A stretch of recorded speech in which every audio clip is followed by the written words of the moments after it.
لا حول ولا قوة إلا بالله العلي العظيم. أعوذ بالله من الشيطان الرجيم. بسم الله الرحمن الرحيم. الحمد لله الذي جعل الحمد مفتاحا لذكره وسببا للمزيد من فضله ودليلا على آلائه وعظمته. ثم الصلاة والسلام والتحية والإكرام على خير خلقه وأفضل بريته حافظ سره ومبلغ رسالاته الذي سمي في السماء بأحمد وفي الأرض بأبي القاسم محمد. اللهم صل على محمد وعلى أهل بيته الطيبين الطاهرين المعصومين المظلومين ولعنة الله على أعدائهم أجمعين. أما بعد فقد قال الله سبحانه وتعالى في كتابه الكريم: بسم الله الرحمن الرحيم. وأسبغ عليكم نعمه ظاهرة وباطنة.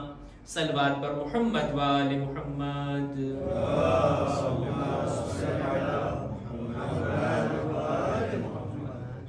ખુદાવંદ આલમ સૂરે લુકમાનની 20મી આયતમાં આ વાતનું એલાન કરે છે કે ખુદાએ તમોને ઝાહિરી અને બાતિની પુષ્કળ નેમતો અતા કરી છે. ખરેખર ખુદાની તરફથી આપણને બેશુમાર નિમતો અતા થઈ છે. આપણે આપણી આજુબાજુમાં જો નજર નાખીએ, સવાર સાંજ ઉઠતા બેઠતા હાલતા ચાલતા જે કંઈ પણ આપણને નજરે પડે છે બધું અલ્લાહનું આપેલું છે. બંદો વિચાર કરે કે આની અંદર મારું પોતાનું શું છે? હું ખુદ ખુદા તરફથી આવેલો છું. મારું બદન ખુદાએ મને આપ્યું, આ દિલ, આ વિચાર કરવાની તાકાત, આ અક્લ, જિંદગી અને જિંદગી બાદની નેમતો બધું ખુદા તરફથી મળેલું છે. એક રીતે કહી શકાય કે આપણે બધા અલ્લાહની નેમતના દરિયામાં ડૂબેલા છીએ. એટલી બધી નેમતો આપણી આજુબાજુમાં છે. અને માછલીને પાણીની કદર ત્યાર સુધી ના થાય જ્યાં સુધી પાણીમાં હોય. બારે આવે ને પછી ખબર પડે પાણી શું છે.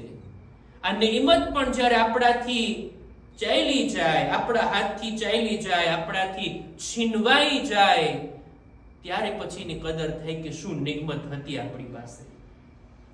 નેમતને જાણવું, નેમત તરફ તવજ્જો આપવી અને નેમતને આપનારને ઓળખવો એ ઇન્સાનની જવાબદારી છે. નેમતના બારામાં આજે 2-4 વાતોને મારે રજૂ કરવી છે. આજની તારીખથી એનો રબ્ત પણ છે. ખુદાવંદ આલમે બંદાને પુષ્કળ નેમતો આપી, એટલી બધી નેમતો આપી કે બંદો એને ગણી નથી શકતો. આપણે જો એક લિસ્ટ બનાવવા બેસીએ ને, ખુદાએ મને આ આપ્યું, આ આપ્યું, આ આપ્યું, એ લિસ્ટ ક્યારે પૂરું નહીં થાય. ખુદાએ કુરાનમાં કીધું છે ને, તમે અલ્લાહની નેમતોને શુમાર નથી કરી શકતા. નેમતો ક્યારે તમારી ગણતરીમાં નથી આવી શકતી. આટલી બધી નેમતો ખુદાએ આપી છે. બંદાના પાસેથી નેમતો ક્યારેક છીનવાઈ જાય છે, નેમતો હાથમાંથી ક્યારેક ચાલી જાય છે. એનું શું કારણ છે એ પણ વિચારવું જોઈએ. ખુદાએ બંદાને નેમતો આપી છે, પાછી લઈ લેવા માટે નથી આપી. ખુદા બંદાને નેમત આપે છે કે આ બંદો નેમતને ભોગવે, એનાથી લાભ ઉઠાવે, એનાથી ફાયદો ઉઠાવે, આખિરતનું ભાથું ઉઠાવી અને ભરેલા હાથે આખિરતમાં દાખલ થાય. ખુદાએ નેમતી માટે આપી છે ને. પણ ક્યારેક દુનિયામાં બંદાના હાથમાંથી નેમત ચાલી જાય, છીનવાઈ જાય છે, જેને કહેવાય નેમત સલ્બ થઈ જાય છે. શા માટે આવું? આપણા 5મા ઇમામે મુહમ્મદ બાકિર અલૈહિ સલામ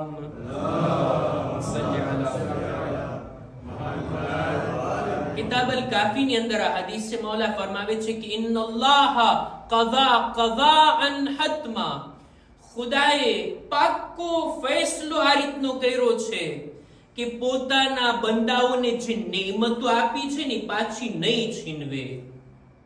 આ ખુદાનો પાક્કો ફેસલો છે, નહીં છીનવે.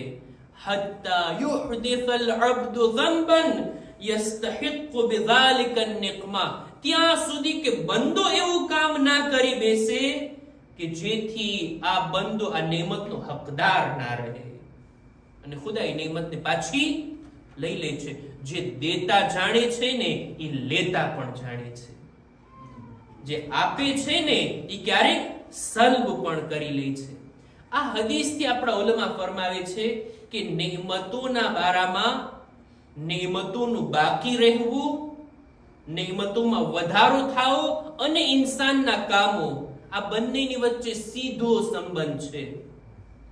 માણસના કામ એવા હોય, ઇન્સાનના કર્મો એવા હોય કે જેના જરિયાથી યા નેમત ટકી રહે, યા વધે, યા છીનવાઈ જાય. અને એનો તરીકો આપણને બધાને ખબર છે. નેમતને જો વધારવી હોય તો એના માટે ખુદાવંદે આલમે કુરાનમાં કીધું છે ને, લઇન શકરતુમ લઅઝીદન્નકુમ. અલ્લાહની નેમતોનો શુક્ર અદા કરશો ને, ખુદા નેમતોને વધારો કરશે, નેમતોમાં વધારો કરશે. આ શુક્રના કારણે, શુક્ર કરવાથી નેમત ટકી પણ રહે છે ને વધે છે. અને ક્યારેક એવું બને કે આ નેમત છીનવાઈ જાય, પાછી લેવાઈ જાય. એના કારણો પણ ઇન્સાનના ખુદના આમાલ છે. ખુદ ઇન્સાન એવા કામો કરી બેસે કે હવે આ નેમત એની પાસે બાકી નથી રહેતી. એમાંથી એક છે ને કુફરાને નેમત, નેમતનો શુક્ર અદા ના કરવો. નેમત ખુદાએ આપી છે સહી રસ્તામાં યુઝ કરવા માટે, સીધા રસ્તામાં ઉપયોગમાં લેવા માટે. ઇન્સાન જો એનો મિસયુઝ કરે, ખુદા રાજી નથી એમાં એને કામમાં લે, આ કુફરાને નેમત છે ને દેખીતી વાત છે, નેમત પછી ટકવાની નથી, એ ચાલી જવાની છે.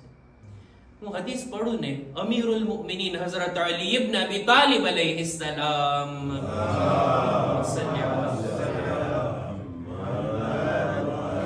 મૌલા ફરમાવે છે કે અય્યુહન નાસ ઇન્ન લિલ્લાહિ ફી કુલ્લી નિዕમતિન હક્કા. દરેક નેમતો જે બંદા પાસે આવે છે ને એમાં ખુદાનો એક હક છે. જે કોઈ એ હકને અદા કરે ને ખુદા નેમતમાં વધારો કરે. જ્યારે ઇન્સાન નેમતના હકને અદા કરવામાં લાપરવાહી અને કોતાહી કરે ને તો હવે આ નેમત ધીમે ધીમે ચાલી જશે અને અલ્લાહનો અઝાબ ઝડપથી આવતો રહેશે. ત્યાર પછી મૌલા ફરમાવે છે, એ બંદાઓ, એ અલ્લાહના બંદાઓ, નેમતની વ્યાધિ કરો. જે રીતના ગુનાહોથી ડરો છો ને, ગુનાહોથી ડરીને દૂર ભાગો છો ને, એમ અત્યારે નેમત છે એની ફિક્રમાં રહો અને એની વ્યાધિ કરો. ફલયરાકુમ અલ્લાહુ મિન નિዕમતિ વજિલીન કમા યરાકુમ મિન ઝુનુબી ફરીકીન. ખુદા તમને જોવે એ હાલતમાં કે તમારી અંદર નેમતની વ્યાધિ અને ફિક્ર છે. એવું ના થાય આ નેમત મારી પાસેથી ચાલી જાય. એવું ના થાય કે હું આ નેમતનો શુક્ર અદા કરવાની બદલે કુફરાને નેમત કરું. ખુદા બંદાને આ હાલતની અંદર જોવા ચાહે છે કે ઇન્સાન ફિક્રમાં રહે, ફિકરમંદ રહે, નેમતોનો શુક્ર અદા કરવા માટે. ઇન્સાનનો સ્વભાવ એવો છે ને, ઇન્સાનનું નેચર એવું છે ને, ઇન્સાન પાસે જે નથી એની તલબ છે એના દિલમાં. મારી પાસે આ નથી, ઓલું નથી, પેલું નથી. કોઈને જો પૂછવામાં આવે તો એક આખી લિસ્ટ ગણાવી દેશે, મારી પાસે આ નથી, ઓલું નથી, પેલું નથી. પણ જે છે એની કદર નથી. કેટલું મારી પાસે છે, બંદો જો એકાંતમાં બેસીને વિચાર કરે ને, ખુદાએ કેટલું મને આપ્યું છે, શું મેં એનો શુક્ર અદા કર્યો? આપણા ઇમામો આ બાબત ઉપર તવજ્જો દેવરાવતા. રાવીનું નામ છે અબુ હાશિમ જાફરી. પોતે આવે છે આપણા 10મા ઇમામ, ઇમામે અલી નકી અલૈહિસ સલામ. કે છે મારી હાલત એટલી કફોડી થઈ ગઈ, મારી પાસે માલી દુનિયામાંથી કાંઈ ના હતું, સખ્તીની સાથે મારી જિંદગી પસાર થતી હતી, એટલું મુશ્કેલીમાં આવી ગયો, માલી મુશ્કેલમાં, કે હું ઇમામ પાસે ગયો કંઈક તલબ કરું, મૌલા કંઈક મને આપો, મારી જિંદગી બરાબર ચાલે. અબુ હાશિમ આ નિયતની સાથે 10મા ઇમામની ખિદમતમાં હાજર થયો. જેવી 10મા ઇમામની નજર એના પર પડી એટલે તરત ઇમામ બોલવાનું શરૂ કર્યા, એ અબુ હાશિમ, અલ્લાહની કઈ નેમતનો તે શુક્ર કરવાનો હક અદા કર્યો છે. નેમતનો શુક્ર અદા કર્યો, નેમતનો હક અદા કર્યો, શુક્ર કરવાનો હક અદા કર્યો, અને તું હજી ચાહે છે, હજી તલબ કરે છે. એટલે અબુ હાશિમ કહે છે, હું તો એટલો શરમાણો, દિલની અંદર મને એટલો સંકોચ થયો, સર ઝુકાવીને હું બેઠો રહ્યો. પછી ઇમામ કહે છે, એ અબુ હાશિમ, તે વિચાર કર્યો છે કેટલું ખુદાએ તને આપ્યું છે. જો નિયમત ફક્ત માલ અને દૌલત નથી, નિયમત ફક્ત ગાડી ને ઘર ને એ બધું નથી, એ બધી સગવડતા છે, જિંદગી જીવવાની સહુલતો છે. સગવડ અલગ છે ને સુખ અલગ છે. સુખ હોવું, ઇત્મીનાન હોવું, સુકૂન હોવું, આ એક અલગ વાત છે. નહીતર મોટા બંગલામાં પણ રાતના નીંદર ના આવતી હોય અને ઝોપડીમાં પણ ઇન્સાન સુકૂનથી સૂઈ જતો હોય. સુખી કોણ છે અને સગવડતા કોની પાસે વધારે છે, આ અલગ વાતો છે. બધી નેમતો ફક્ત માદદી નથી હોતી, અમુક નેમતો બાતિની પણ હોય. જાહેરી નેમત જેને બતાવી શકાય કે મારી પાસે લિબાસ છે, મારી પાસે કપડા છે, મારી પાસે ખાવા પીવાની ચીજો છે, ઘર છે, ગાડી, આ બધું જોઈ શકે લોકો. અમુક નેમતો એવી હોય ને જે અંદરથી ઇન્સાન એને મહેસૂસ કરતો હોય, એને બતાવી ના શકાય. મારા દિલમાં કેટલું સુકૂન છે બાજુવાળાને શું ખબર હોય. મારી અંદર અલ્લાહના શુક્રનો જજ્બો કેટલો છે બીજાને શું ખબર. રૂહાનિયત અને માનવિયતની દૌલત ઇન્સાન પાસે કેટલી છે બીજાને શું ખબર. એને બતાવી પણ ના શકાય, એને ફક્ત મહેસૂસ કરી શકાય. મારા દિલમાં ખુદાની મારિફત કેટલી છે, અહેલે બેતની મોહબ્બતનો દરજ્જો કેટલો છે, કેટલી હદ સુધી હું અહેલે બેતને ચાહું છું, કેટલો હું રિસ્પેક્ટ અને ઇહતરામ કરું. આ બધું એવી નેમતો છે ને કે જે બાતિની છે, જેને બતાવી ના શકાય. અબુ હાશિમ ને 10મા ઇમામ કહે છે, એ અબુ હાશિમ, તું જાણે છે ખુદાએ કેટલું તને આપ્યું છે. અમુક નેમતો ઉપર ઇમામ આંગળી મૂકે છે, જો આના બારામાં વિચાર કર. ખુદાએ તને ઈમાન જેવી દૌલત આપી જેથી તારા બદનને જહન્નમની આગથી બચાવી શકે. નેમત નથી? ખુદાવંદે આલમે તારી અંદર કનાઅત રાખી છે, તું થોડાકમાં રાજી રહે જેથી તારી ઇજ્જત અને આબરૂ મહેફૂઝ રહે, બીજા પાસે તારે હાથ ના લંબાવવો પડે. આ નેમત નથી અલ્લાહ તરફથી? ખુદાવંદે આલમને આ બધી નેમતો કે તારા બદનની અંદર તને સલામતી આપી, તને તંદુરસ્તી આપી કે તું બહેતર તરીકાથી ઇબાદત કરી શકે અને તારી આખિરતને આબાદ બનાવી શકે. આ નેમત નથી? ઈમાન, તંદુરસ્તી, કનાઅત, આ બધું ઇન્સાન અંદરથી મહેસૂસ કરે. કેટલી બધી નેમતો ખુદાએ આપી છે. આ રીતના 10મા ઇમામે નેમતોની યાદ અપાવ્યા, શુક્ર કરવાની ભલામણ કર્યા અને ત્યારબાદ ઇમામ એક ચોખવટ પણ કરે છે એને બયાન કરવા માટે. જો અબુ હાશિમ જાફરી આવ્યા હતા 10મા ઇમામ પાસે કંઈક માંગવા માટે, કંઈક તલબ કરવા માટે, ભાઈ હાલત કફોડી છે, સખ્તી છે, હું આવ્યો છું કંઈક માલ ઇમામ મને આપે જેથી મારી જિંદગી બરાબર ચાલે. અને ઇમામ મને દર્સે અખલાક આપવા લાગે તો અત્યારે આપણે કોઈ જઈએ મોટી હસ્તી પાસે આશા ઉમેદ લઈને કે મારું આ કામ કરી દેશે, આટલા તો મને આપશે, અને આપણે જઈએ ને એ પછી આપણને દર્સે અખલાક આપવા મળે તો શુકર કરો, સબર કરો, આમ તેમ, એટલે આપણે સમજી જઈએ કે કંઈ મળવાનું નથી અહીંયા. અબુ હાશિમ જાફરી જ્યારે પોતે આવ્યા કંઈ માંગવા, ઇમામ શરૂઆત કર્યા, ઇમામ એને શુક્રની દાવત આપ્યા, શુક્ર કરવાનો જજ્બો એની અંદર પેદા કરવાની ભલામણ કર્યા, અલ્લાહની નેમતોને યાદ કરાવ્યા. અને અંતમાં ઇમામ કહે છે, એ અબુ હાશિમ, આ બધી વાત કહું છું એનો મતલબ એમ નથી કે હું તને કંઈ નહીં આપું. તું આવ ને એ પહેલા જ મેં મારા ગુલામને કીધું 100 સિક્કાની થેલી તૈયાર રાખજે, હમણાં મારે મારા ચાહવા વાળાને આપવાની છે. એક સલવાત પર મુહમ્મદ વાલે મુહમ્મદ.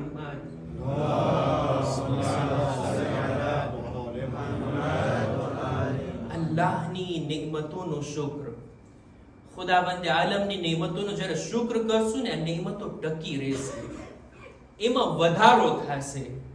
નહીતર અમુક કામો એવા હોય ને, ખુદ ઇન્સાનના જ કામો, ખુદા લેતો નથી, ઇન્સાનના કામ એવા થઈ જાય છે કે પછી ખુદા એને આ નેમતથી મહેરૂમ કરી દે છે. નહીતર ખુદા હિસાબ અને કિતાબની સાથે નેમતો આપે છે. કોઈ હકદારને નેમત આપે, જ્યારે બંદો હકદાર નથી રહેતો, નેમતને લાયક નથી રહેતો, કુફરાને નેમત કરે છે, તો આ નેમત છીનવાઈ જાય.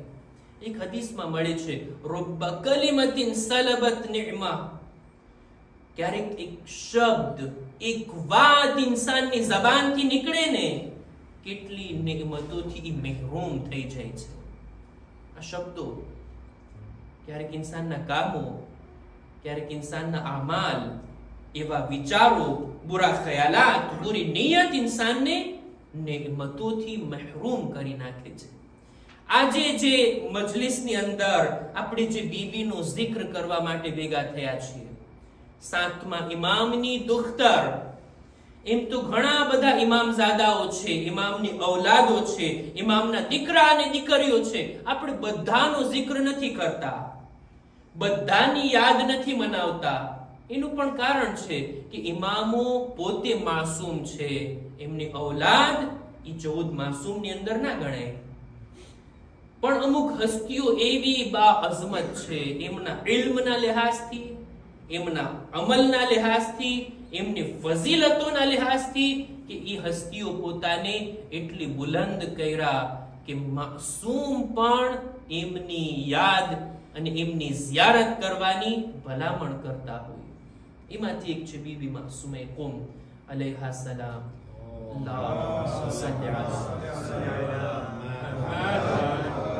ખુદા આપણને આ બીબીની ઝિયારત નસીબ ફરમાવે, એના માટે એક આવાજે બુલંદ સલવાત.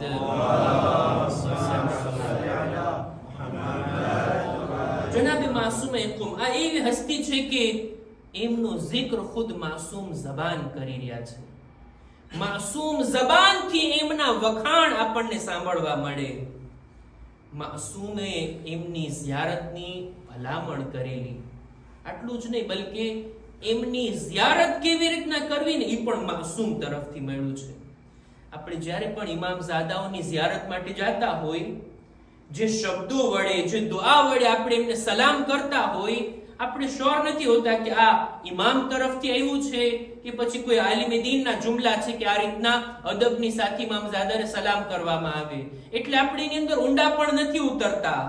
પણ અમુક ઝિયારતો એવી હોય ને કે જે માસૂમ તરફથી આપણને મળી હોય. બીબી માસૂમે કુમની ઝિયારત કરો, ઝિયારત કરનાર જન્નતનો હકદાર બની જાય છે. અને આ રીતના ઝિયારત કરો. એ શબ્દો પણ માસૂમ તરફથી મળ્યા, એટલે જ એ શબ્દોની કિંમત વધારે હોય. એ શબ્દોમાં ઊંડા ઉતરવાની જરૂર. અને એ ઝિયારતની અંદર અંતમાં અમુક દુઆઓ છે ખુદાની પાસે. એકવાર મેં ગણી હતી, લગભગ 10 જેટલી માંગણીઓ છે કે જે આ ઝિયારતના અંતમાં છે. એમાંથી એક ઝિયારત આ છે બીબી માસૂમે કુમની ઝિયારતના અંતમાં આપણે ખુદાની બારગાહમાં આ દુઆ ગુજારીએ છીએ, અલ્લાહુમ્મા અન તખ્તિમ લી બિસ્સઆદા વ અન લા તસ્લુબ મિન્ની મા અના ફી. આ જુમલો તવજ્જોને લાયક કે ખુદાએ મારી જિંદગીનો અંત બહેતર આવે અને જે ચીજો મારી પાસે છે એને તું પાછી ના છીનવી લે. જેવી હાલત અત્યારે મારી છે એ હાલત બાકી રહે, આ ચીજને મારાથી પાછી ના લઈ લે. મતલબ એ થાય કે ખુદાયા તું મને આ સારી હાલત ઉપર બાકી રાખ. નિમતો જે કઈ મને અતા કરી છે એને તું બાકી રાખ. મને શુક્રનો જજ્બો અતા થાય. આ દુઆ છે. એની અંદર ઇન્સાન જ્યારે વિચાર કરે કે અત્યારે જે મારી હાલત છે, દીની હાલત, મારા અંદર ઈમાન છે, તકવા છે, હું ગુનાહથી બચું છું, મને ઇબાદત કરવાની તૌફીક છે, નમાઝે જમાઅતમાં શિરકત કરવાની મને તૌફીક, ફરશે અઝા પર હાજર થવાની મને તૌફીક, લોકોની સાથે સારા અખલાકથી પેશ આવવાની મને તૌફીક, કુરાન ખોલવાની, દુઆ પડવાની મને તૌફીક, ઝિયારતમાં જવાની મને તૌફીક. આટલી બધી ચીજો જે અત્યારે છે મારી પાસે, ખુદાએ ઈ તો બાકી રાખ. આ તૌફીક ટકી રહે એવું ના બને. આ તૌફીક મારા પાસેથી છીનવાઈ જાય. અને અર્થ કર્યો, ખુદા નથી છીનતો, ઇન્સાનના કામો એવા છે કે આ નેમતોથી ઇન્સાન મહેરૂમ થઈ જાય. કદ્ર જાણીએ અલ્લાહની નેમતોની, એનો શુક્ર અદા કરીએ, નેમતોને યાદ તો કરીએ. શું શું છે મારી પાસે, એક શુક્રનો સજદો તો કરીએ, અલ્હમ્દુલિલ્લાહ તો કહીએ, શુક્રન લિલ્લાહ તો કહીએ, નેમતોને યાદ કરીએ, નેમતોને ઓળખીએ, નેમત આપનારને ઓળખીએ. અને સાથોસાથ હજી અહીંયા સ્ટોપ નહીં, આગળ વધીએ કે એ ખુદા તે આટલી નેમતો આપી છે, તું મારાથી શું ચાહે છે? જે તું ચાહે છે ને એ રીતના તારી નેમતથી હું ફાયદો ઉઠાવું. તું નથી ચાહતો એ રાહમાં તારી આ નેમતને ઉપયોગમાં ના લઉં. આ શુક્રના મર્તબા અને મરાહિલ છે કે ઇન્સાન આગળ વધારે જેથી આ નેમતો બાકી રહે. બસ હું મારી વાતને અહીંયા જ અટકાવું. બીબી માસુમે કુમ અલૈહા સલામનો zikr, એમની આપણે યાદ મનાવવા જમા થયા છીએ. બીબી માસુમે કુમ પોતાના ભાઈ આપણા 8મા ઇમામથી જુદા થયા અમુક સમય માટે, અને આ જુદાઈ એમનાથી બરદાશ્ત ના થઈ. તરત જ વતન છોડી અને ભાઈની તરફ આગળ વધવા માટે નીકળી ગયા. એ અલગ વાત કે ઉમરે સાથ ન આપ્યો અને બીબી રસ્તામાં જ દુનિયાથી ચાલ્યા ગયા અને આ ભાઈ બહેનની મુલાકાત ના થઈ. હમણાં જ 8મા ઇમામની શહાદતની તારીખમાં આપણે મસાઈદમાં બયાન કર્યા હતા કે 8મા ઇમામ જ્યારે નીકળી રહ્યા હતા મદીનાથી, ત્યારે પોતાના સગા વાલાઓને જમા કરીને એક હુકમ આપ્યા કે મારા ઉપર એવી રીતના રડો જાણે મારી શહાદત બાદ ગિરિયા કરતા હો. અને ઇમામના સગા વાલાઓ બધા જમા થયા. રડતા રડતા રડતી આંખોએ ઇમામને વિદાય આપ્યા. હું નથી જાણતો બીબી માસુમે કુમ કેવી રીતના ભાઈથી જુદા થયા. સખ્ત હતું ને બીબી માસુમે કુમનું પોતાના ભાઈથી જુદા થવું, પણ હું નથી જાણતો કઈ રીતના જુદા થયા, કયા ભૈરા દિલથી ભાઈને રૂખસત કર્યા હશે. પણ હું આટલું તો કહીશ, એ બીબી માસુમે કુમ, છેલ્લી વાર તમે જ્યારે તમારા ભાઈને જોયા, એમને સહીઓ સલામત જોયા હશે, એમનું બદન સાલિમ હશે, એ હાલતમાં તમે જોયા હશે. કરબલામાં એક બહેન અમને એવી દેખાય છે જેણે છેલ્લી વખત પોતાના ભાઈને કત્લગાહમાં જોયા છે. એવી હાલતમાં જોયા કે ઇમામના સીના પર શિમ્ર સવાર, શિમ્રનું ખંજર ચાલી રહ્યું છે. એ હાલતની અંદર જનાબે ઝૈનબે પોતાના ભાઈને જોયા છે. એ બીબી માસુમે કુમ, તમે ઇમામની શહાદત બાદ તો ઇમામને ના જોઈ શક્યા, એમના જનાઝાને ના જોઈ શક્યા. હા, 9મા ઇમામ જરૂર જોયા હતા, પણ ઇમામ મસમૂમ ભલે હતા, પણ એમનું બદન તો સલામત હતું. કોઈ જખ્મ ઇમામના બદન પર તો ના હતો. પણ એ બીબી માસુમે કુમ, બીબી ઝૈનબે પોતાના ભાઈની લાશને, એમના જનાઝાને એવી રીતના જોયા કે લાશ પર, બદન પર સર નથી અને આ બદન પર ઘોડોની ટાપોથી પામાલ. આ રીતના બીબી જનાબે ઝૈનબ પોતાના ભાઈની લાશથી રૂખસત થાય છે. રૂખસત થવા પહેલા તવાફ કરે છે. શું જોઈ રહ્યા છે? બદનનો કોઈ હિસ્સો સલામત હોય તો ત્યાં બોસા આપીને ભાઈથી વિદાય લો. ઝૂકીને કપાયેલી ગરદન પર બોસા લીધા. એ ભાઈ, મને માફ કરજો, માથા પર રેડા નથી, નહીતર તમને કફન તરીકે આપીને બહેન રૂખસત.